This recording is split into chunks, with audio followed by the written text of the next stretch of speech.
তো আপনারা এখন আমি মানে আমার ইফতার দিয়ে আসলাম, ঠিক আছে? তো সেটা জানার জন্য ভিডিওটা দেখতে থাকুন। আর বাসায় যে বাকিরা কথা বলতেছি, ঠিক আছে? আজকে অনেকটা কষ্ট হয়েছে, আজকে অনেকগুলো ইফতার, তো আলহামদুলিল্লাহ অনেকগুলো ইফতার ছিল, তার মধ্যে আবার একটা মাইনাস হয়ে গেছিল, যাই হোক সমস্যা নাই। বাসা থেকেই আমি জানতে পারছি মাইনাসটা, যে কারণে একটা বক্স কম ছিল। তো যাক আলহামদুলিল্লাহ ইফতারটা দিয়ে আসলাম। যে আমি একটু দেরি করে খাই, সমস্যা নাই, কিন্তু আমাকে যারা খাবারটা অর্ডার করছে তারা যেন তাকে খাইতে পারে, সেটা হলো আমার সবচেয়ে বড় আশা। আচ্ছা, একটু বাসায় যাই। কি যে রান্না করতে বেশি একটা কষ্ট লাগে না, রান্না করতে আমার ভালো লাগে। আমি একসাথে অনেক মানুষের রান্না করতে পারি, কিন্তু আমার হচ্ছে ক্যারি করাটা হচ্ছে সমস্যা। এই বললাম যে বাসার সামনে থেকে তো আমি ওষুধ উঠতে পারি, তো আমার ফ্লাইওভার দিয়ে এতটুকু উঠতেই আমার খারাপ লাগে। আর নয়তো এমনিতেই আর কোনো কষ্ট নেই। দেখছেন তো ফ্লাইওভারটা, মনে হয় যেমন 5 তলায় উঠতেছি, এরকম অবস্থা। তারপরে ভাইয়েরা, আমি আজকে দেখলেন তো যে অর্ডার নিয়ে গেলাম আজকে। আলহামদুলিল্লাহ অনেকগুলো অর্ডার পাইছিলাম। তো তার মধ্যে একটা ক্যান্সেল করছিল, ফোনে জানায় দিছে। তো এখন অর্ডারটা দিয়ে আবার বাসায় এসে ইফতার করছি, ইফতার করে তারপর আবার গেছি মার্কেটে, আবার যায়া তো মুরগি কিনে নিয়ে আসছি। এখন মুরগি কাটতেছি, কালকেও আলহামদুলিল্লাহ অর্ডার আছে। তো সেটার জন্য রাতের বেলা কাইটা গুছায় রাখলে দিনের বেলা একটু স্বস্তি পাওয়া যায়। তার উপর আবার আমার কালকে একটা জরুরি একটা কাজ পড়ছে, একটু ঢাকা যাইতে হবে। তো কতটুকু কি কুলাইতে পারবো বুঝতেছি না। তো সবাই একটু আমার জন্য দোয়া করবেন, যেন কালকে ধকলটা আমি সামলায় উঠতে পারি। এখন অর্ডার না নিলেও তো হয় না, তাই না? পারতেছি না, তো কুলাইতে পারতেছি না। ঈদ সামনে, তো সব কিছু মিলাইয়া যাক আলহামদুলিল্লাহ এই যে অর্ডারগুলো পাইতেছি না, আমার কাছে খুব ভালো লাগতেছে। খুব মানে একার মানুষের পক্ষে আমাকে তো আর দেখার মতো কেউ নাই, আমাকে দেওয়ার মতো কেউ নাই। এখন আমারটাই আমার সব কিছু করতে হচ্ছে। তো যাই হোক, আমি যেহেতু অর্ডারটা পাইছি আপুরা ভাইয়ারা, তো মন দিয়ে কাজটা করি, তাই না? মন দিয়ে কাজটা করি, আর হলো গিয়ে ভালোই লাগতেছে। ইচ্ছে করে একটা ঈদ না, ঈদে তো সবার ইচ্ছে করে সবাইকে, ঘরের পরিবারের সবাইকে দিতে, না দিতে পারলে তো খারাপ লাগে, তাই না? তো আমিও সেই চেষ্টাটাই করতেছি, যেন সবাইকে আমি সব কিছু দিতে পারি, আমার সবাইকে খুশি করতে পারি, সেটাই। তো দোয়া করবেন আপুরা ভাইয়ারা সবাই।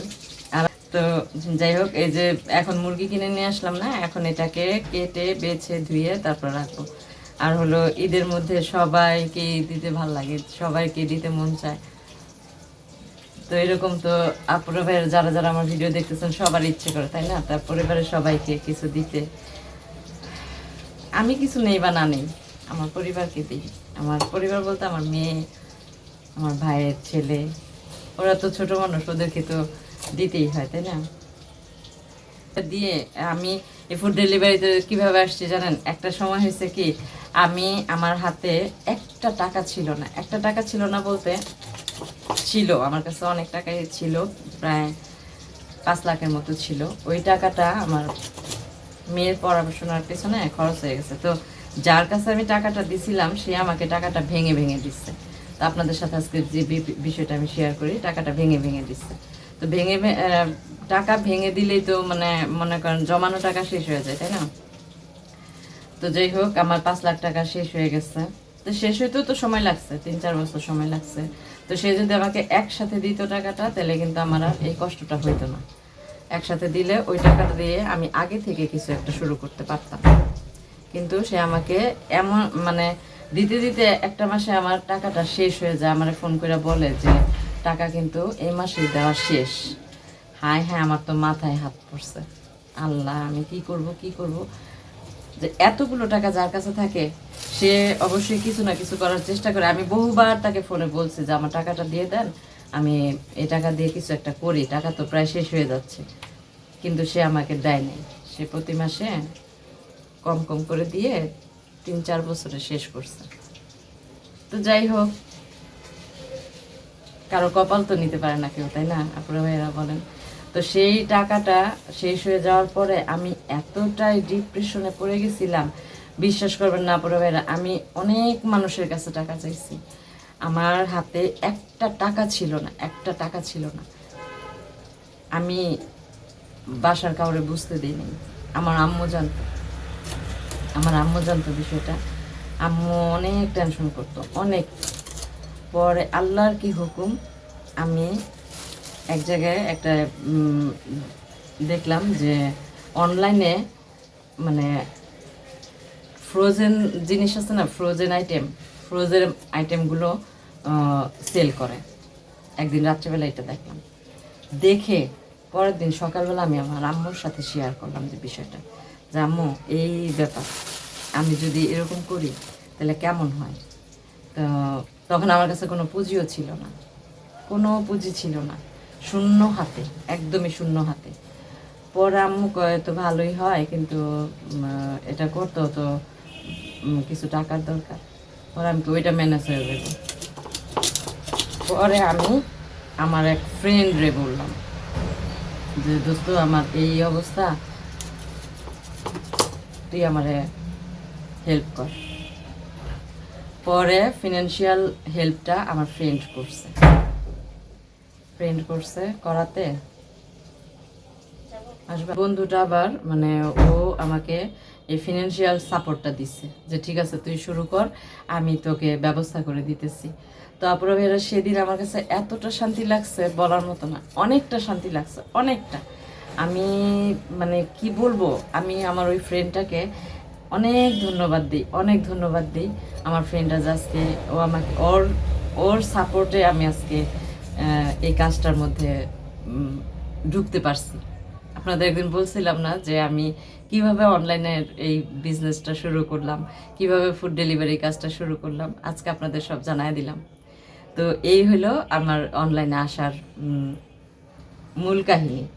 তো আসলে মানুষ একটা সময় কি হয়, খুব আরামে এসে থাকে, তাই না? তো যখন এক জায়গায় ঠেকায় পড়ে যায় তখন কিন্তু তার আর কোনো কিছু উপায় থাকে না, তখন সে পরিশ্রম করতে বাধ্য হয়, কষ্ট করতে বাধ্য হয়। তো আমারও অবস্থা হয়েছে সেম, খুব আরামে এসে দিন কাটাইছি খুব আরামে এসে দিন কাটাইছি। তো আমার এতটা কষ্ট হইতো না, যদি আমার ওই টাকাটা আমি একবারে হাতে পেয়ে ফেলতাম তাহলে আমার ওই কষ্টটা হইতো না। কিন্তু সে আমাকে টাকাটা দেয়নি। টাকা যার হাতে যায় তার কথাই বলে, তাই না পুরো ভাইয়ারা? তো যাই হোক, এখন আল্লাহর রহমতে আমি অনেক ভালো আছি। আজকে আপনাদের সাথে আমি অনেক কিছুই শেয়ার করলাম। আর হলো সবাই আমার পাশে থাকবেন, সবাই আমার পাশে থাকবেন। তো একটা সময় আমি ফিনান্সিয়াল ক্রাইসিসে অনেক পড়ছি, বিশেষ করে আমার ওই টাকাটা শেষ হয়ে যাওয়ার পরে অনেক পড়তাম না, যদি আমাকে একসাথে দিয়ে দিত আমি কিছু একটা করার চেষ্টা করতাম তখন থেকে, তাহলে আজকে আমি এরকম সিচুয়েশনে আসি না।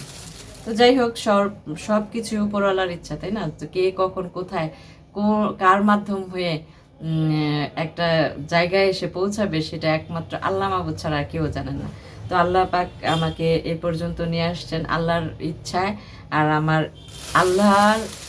আল্লাহর রহমতে, আল্লাহর হুকুমে আমি আজকে এই পর্যন্ত আসছি।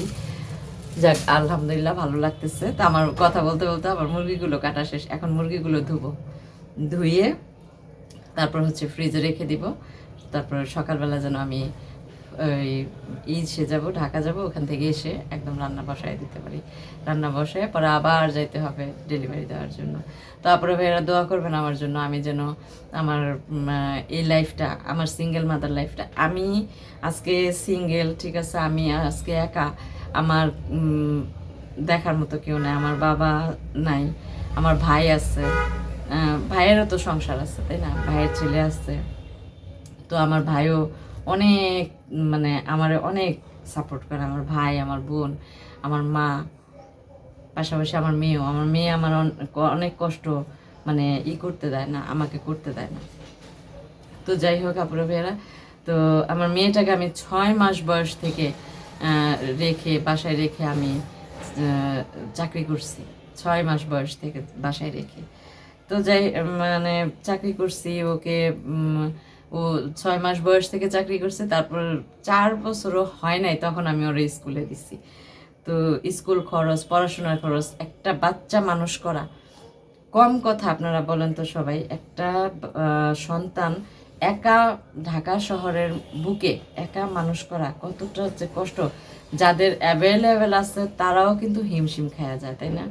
আর ঢাকা শহরের স্কুলগুলিতে কিন্তু অনেক খরচ, অনেক। তো এই পর্যন্ত নিয়ে আসছি আজকে একমাত্র আমার মার সহযোগিতায়, আমার আব্বুর সহযোগিতায়, আর আমার ইচ্ছায়। ঠিক আছে, আল্লাহ আমাকে এই পর্যন্ত নিয়ে আসছেন।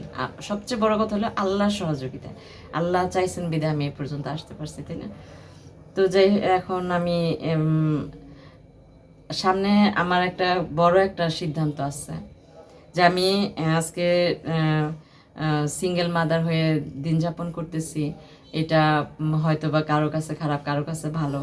কি করব, কোনো উপায় নাই। তো আমি আমার কাছে যখন টাকা ছিল না, তখন আমি অনেক মানুষের কাছে টাকা চাইছি, কিন্তু তারা মানে আমাকে সাপোর্ট করে নাই। অনেকের কাছে আমি টাকার চাইছি, হেল্প চাইছি, কিন্তু কেউ আমাকে সাপোর্ট করে নাই। কিন্তু আজ আমি নিজের ইচ্ছায়, নিজের উদ্যোগে আমি এই কাজটা নিচ্ছি।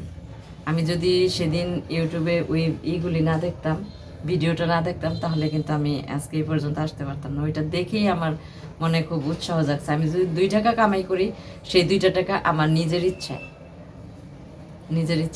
এই জন্যই বলি আপনারা ভাইয়েরা, মেয়েদের সবসময় শক্ত থাকতে হয়। মেয়েরা যদি নরম হয়ে যায় না, তাহলে কিন্তু সমস্যা আছে।